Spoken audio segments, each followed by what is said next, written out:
What is going on, everyone? And in this video I'll be giving you my UFC Vegas 27 main and co-main event prediction. But before we do that, let's go ahead and just look at the previous event, look at what crazy things just took place. Obviously, Charles Oliveira taking on Michael Chandler and defeating him via TKO in a fight where in that first round he almost got knocked out.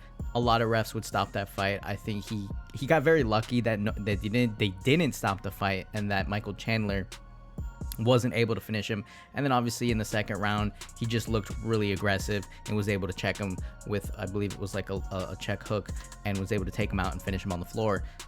What a win for Charles Oliveira, coming out of all those fights and eventually getting to the title. So it would have been interesting to see him fight Khabib Nurmagomedov. Unfortunately, I don't think we're going to see that happen, but regardless, great main event. And then in the co-main event of the evening, we had Beneil Dariush taking on Tony Ferguson.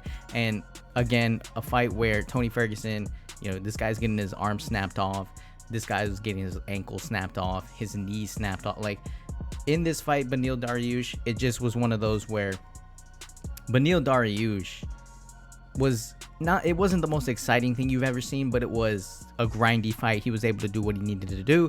And then obviously Tony Ferguson just had nothing for the takedowns and kind of just sat there, but he didn't give up. And now we're seeing Tony Ferguson say, like, he's lost 3 fights in a row. He's angry. He wants to get back in there, but he's going to really have to change, because if he keeps fighting like that, it's just not going to work out for him. So it'll be interesting to see what he can do and what kind of fight he gets in the next one. And it is unfortunate, because I do think, and that's why I took Michael Chandler. I mean, Michael Chandler was, seconds away from winning. Tony Ferguson, he just hasn't looked like himself. He hasn't been able to get any offense going. And it's unfortunate, because I do think if Ferguson was able to do a little bit more, I think he could have done something to Dariush, but it was just, he just hasn't looked the same. So that's unfortunate.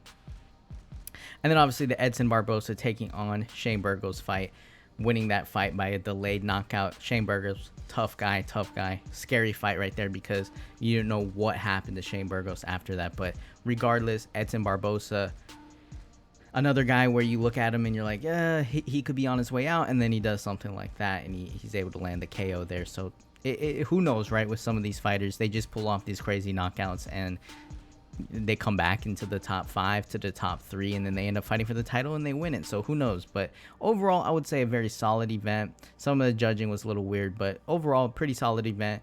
I think for the people that were casual fans, didn't really know the fighters, I think they were pretty impressed by some of these fights.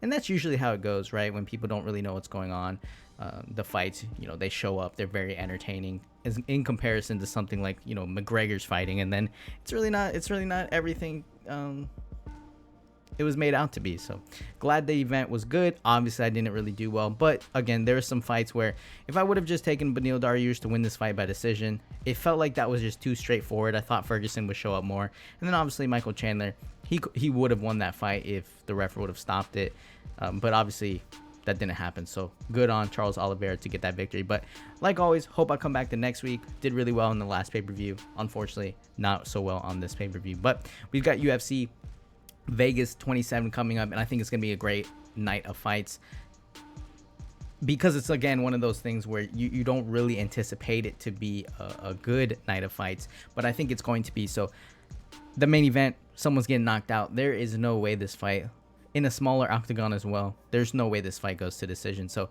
main event should be very good. But let's go ahead and I'll show you guys my picks for every other fight, and then we'll talk about the co-main event and the main event.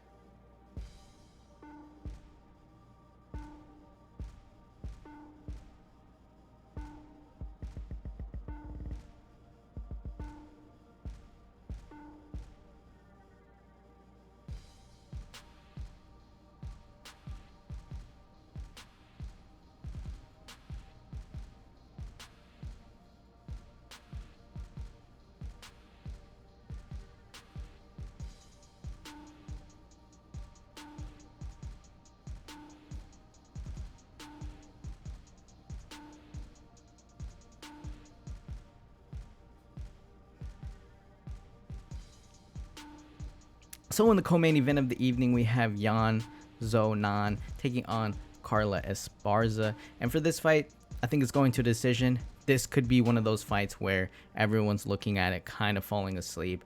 this is probably not going to be the most entertaining fight there is on the card, but it is the co-main event. And obviously they're trying to give Yan, they're trying to give her a fight to where she can, possibly get the title contention. Carla Esparza, ultimate gatekeeping kind of fighter in this division. And she's really, what we're going to get with her. She's not knocking people out left and right. She's taking fights to decision. She's very grindy wrestler. She'll hold you up against the cage. She'll try to take you down. And when she takes you down, she's just trying to work position, not really trying to go for the finish, but she's willing to keep you on the floor, land some strikes here and there, nothing too crazy, and kind of just dominate the fight like that. To me, it just depends, right? Because I guess she could... It's kind of like Beneil Dariush. It's not going to be the most exciting thing possible, but if the other fighter is able to kind of break that, at least do something on the feet to hurt Esparza, then Esparza's diving in for takedowns, and Yan is able to piece her up on the feet and just makes her look horrible on the feet. And then although Esparza might get a takedown here and there, Yan's at least able to do too much damage on the feet to where the judges go, we'll give Yan the fight, and she'll win by decision. But if Yan isn't able to stuff the takedowns, and I guess she doesn't necessarily have to stuff the takedowns, but she has to get up and she has to do something on her feet, because if she's not doing anything on her feet and she just gets taken down, held against the fence, it's not going to go well for her. But I do think Yan can do something on the feet. If she can land a lot of volume on the feet, if she can kind of just piece up Esparza, maybe cut her up a little bit, make her look a little bloody, and then you have Esparza kind of just trying to get the takedowns, and that's pretty much all she's doing. I feel like Yan's gonna be able to do enough damage on the feet to where she could win a decision. Do I think anyone's getting finished? I don't really think anyone's gonna get finished in this fight. I think whoever wins is gonna win by decision. And like I said, I think Esparza, we know what we're gonna get from her, and I guess you could say we know what we're gonna get from Yan. She's gonna obviously try to keep this fight standing. She's gonna try to land majority of the strikes. She's gonna try to out volume Carla Esparza. So I'm gonna go with Yan on this one, just because I feel like when it's on the feet, she's going to do enough to get the victory. I am a little scared that she just keeps getting taken down, but you never know, right? It could go either way by decision. So I'll take Yan Xiaonan to defeat Carla Esparza. I'll take her to win by a decision. And so we move on into the main event of the evening, and we have Rob Font taking on Cody Garbrandt. And like I said earlier, I just don't see this fight not ending in some sort of finish. If it goes to decision, that would be very weird. But I do think this is a very close fight. I think this is one of those fights, though, where I feel like it's not going to be a competitive fight when it's all said and done. You're going to look at it and be like, wow, that guy just got absolutely destroyed. Or maybe it's a wild exchange and someone just gets caught. But I do think in this one, I really like Rob Font. I think he's the bigger fighter. I think he's going to be a little bit more defensive, and I think that's going to play a good hand in this one. I don't think Rob Font's going to go out there and just try to just violently exchange with Garbrandt, at least when they're fresh. Maybe when it gets crazy and everyone's kind of tired or whatever, if it gets to that point, they start throwing wild exchanges. But I do think in the initial first round, however long it lasts, Rob Font will be the one trying to kind of pick apart Garbrandt, kind of looking for a defensive counter. Whereas Garbrandt, I feel like he's going to try to get in the face of Font, and he's definitely but he's got to be careful, because Garbrandt, he's willing to eat shots to be in someone's face and be the aggressive fighter. But with Rob Font, I feel like Rob Font's one of those guys where you might think you got him and you start trying to tag him up, and then boom, he just comes out of nowhere and knocks you out. So in Garbrandt, we've seen, albeit against top level competition, sometimes he gets a little too aggressive and then he ends up getting himself knocked out. But he tries to rely on his chin, and maybe he plays the fight different. But this being a smaller octagon as well, I mean, the violence is going to happen fairly quickly. So I think it either barely gets out of the first round, or whoever goes down, it's going to go down in the first round. But I just like Rob Font. I like that he has a high output, but he has a defensive striking percentage as comparison to Garbrandt. But like I said, Garbrandt could definitely go out there, run across this cage, and just land some big ass bombs, and then next thing you know, Rob Font's on the floor.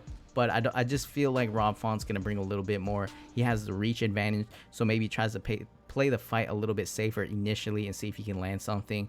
And if Rob Font is smart, he could take advantage of the aggression from Garbrandt in this fight, and we'll have to see if wrestling comes into play.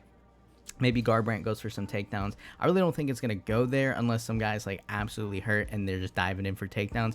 I think Garbrandt's going to run across the ring, and then I think you're going to see Rob Font trying to counter.